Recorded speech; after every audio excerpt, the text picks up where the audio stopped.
Medication adherence in schizophrenic patients. What is schizophrenia? Schizophrenia is a chronic long-term mental illness that is incurable and is only manageable by treating the symptoms. These symptoms include delusions, hallucinations, withdrawal, difficulty speaking or paying attention, and the limited ability to function and make decisions. Approximately 2.5 million people are diagnosed with this illness in the United States alone. Schizophrenia requires lifelong treatment. Where 90% of schizophrenic patients are prescribed medications, yet only an estimated 40% are compliant. Medication non-adherence is the leading cause of psychotic relapses and recurring admission into psychiatric institutions. Therefore, to improve these statistics, symptom management, and medication compliance, providers may prescribe LAIs or long-acting injections. LAIs allow the provider to take control and enforce adherence in those who do not or will not take oral medication. Patients who are prescribed LAIs have a significantly lower relapse and readmission rate than those on an oral medication regimen alone. My PICO question for the interventional PICO is, in patients who suffer from schizophrenia, how does long-term antipsychotic injections compared to a daily oral regimen increase medication adherence? We'll first start off with the conceptual theory. The one chosen is the health belief model. The health belief model is a psychological model that explores and predicts patients' health behaviors based on their attitudes and beliefs. It is composed of two components. The first component is the patient's desire to avoid illness or to get well if they are already ill. And the second component is where the health action will prevent or cure an illness. Now, the HBM is composed of a total of 6 constructs. The first is perceived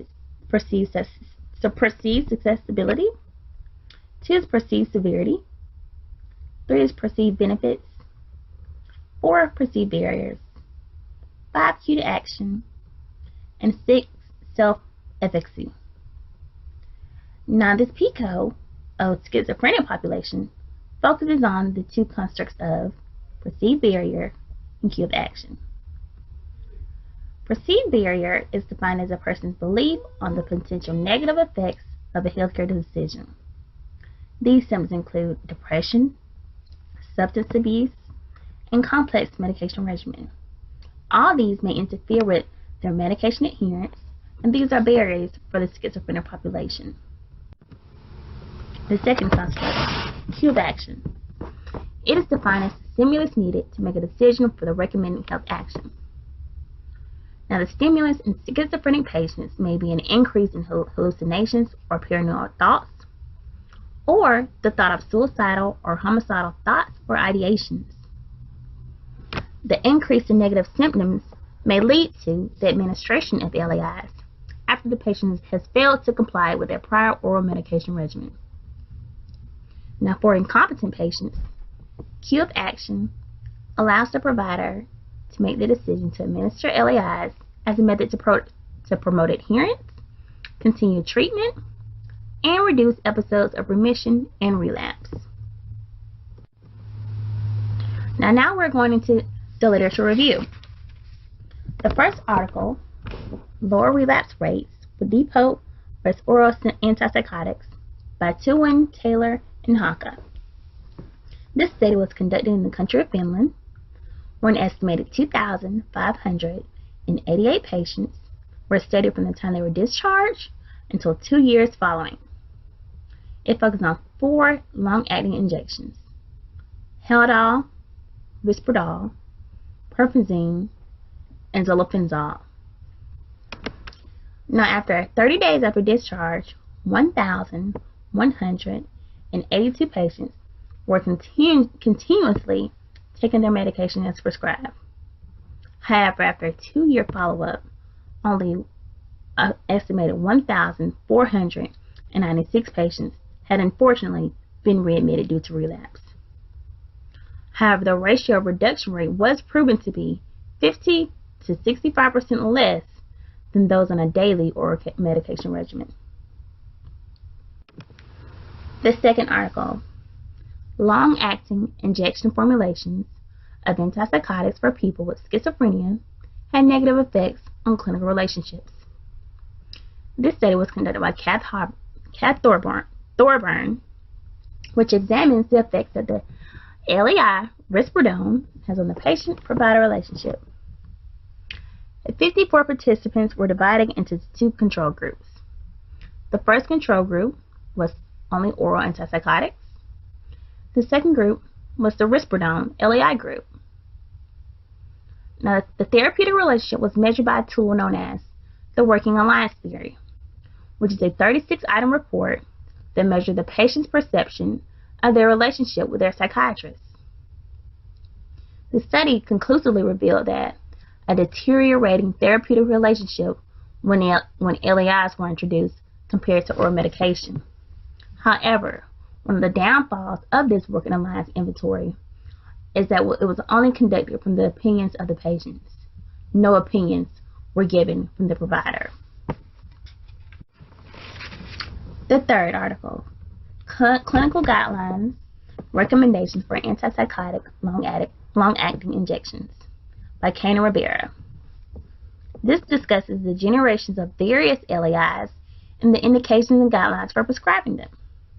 These guidelines were compared and composed from the United States, Canada, and the United Kingdom. And these guidelines actually reveal that they recommend prescribing LAIs upon the patient's request. However, how many patients will request an injectable medication? Yet a study was conducted, and with the 60-patient study, of those who received the LAI risperidone, only 50% refused the injection, and 83% were compliant, which has proven that when LAIs are prescribed, patients have a decreased relapse rate and higher rate of adherence. The next article, Intramuscular olanzapine versus intramuscular short-acting antipsychotics. Now, this article explores the safety and tolerance of the medication in acute schizophrenia. The study recruited patients from 15 countries and followed them for a minimum of 7 days up to 6 months. And it was revealed that the group of participants who received the IM injection of olanzapine were able to switch over sooner than those who received any other IM antipsychotic. Those who received IM olanzapine were also proven to have less extramural side effects, require less anticholinergic medication, and have a greater tolerance to the medication. The next article, Antipsychotic Long-Acting Injections in Clinical Practice, Medication Management and Patient Choice by Gray and Spilling. This article discusses a patient-centered approach to adherence and methods that clinicians can use to promote adherence. These articles reveal that only 43% of schizophrenics have a decision in the medication that they were taking, and less than 40% were educated about the possible side effects or cost of the medication. Conclusively, involving the patient in their treatment decisions, the type of medication they were taking, and what they can expect is a significant adherence promoter. The next article, Long-Acting Injection, Antipsychotic Medications and the Management of Schizophrenia by Succetti and Grooms. This reviews long-acting injection medication in the management of schizophrenia. And it composes of the various studies which have proven that the use of LAI has an improved treatment adherence, decreased percentage of withdrawal, and reduced relapse and hospitalization. The patients who were prescribed LAIs had a greater clinical improvement in comparison to those who were prescribed oral antipsychotics. However, there are ethical considerations to be taken when prescribing or administering long-acting injections. When patients are experiencing psychosis, physicians have the right to enforce medication via involuntary consent or a 1013 form. However, to further administer medication and continue to provide treatment, most psychiatric state-funded hospitals will take the patient to court, where a judge will commit them into the psychiatric facility until they are stabilized. And likewise, every state has their own policy for committing the mentally ill. The state of Georgia has their own policy, and at least one of the three or all three must be considered before they can be civilly committed. The first, the patient must be proven a substantial risk of imminent harm to themselves or others, as evidenced by either recent acts or recent expressed threats of violence, which present a high probability of physical injury to themselves or others.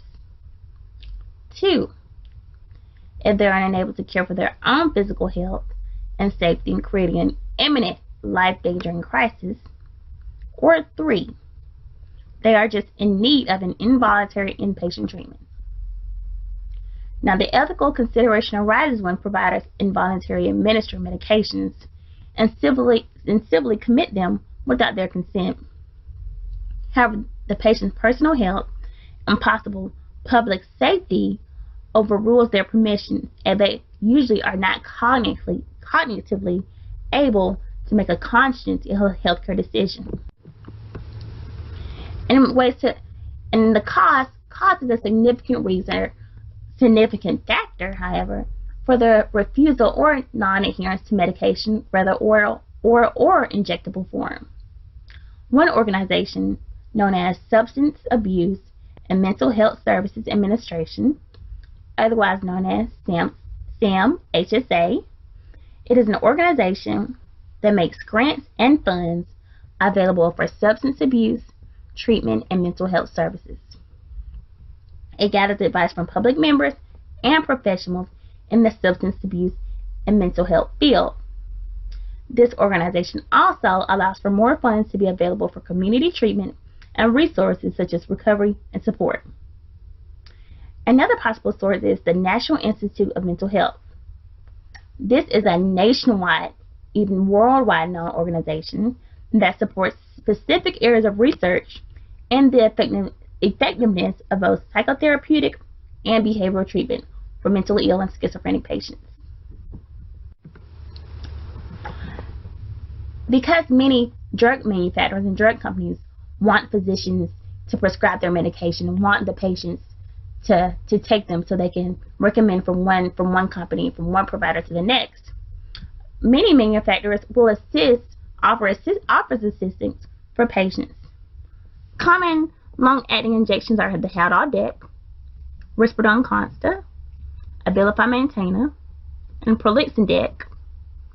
As you can see, 2 of the 4 are manufactured by Janssen Pharmaceuticals.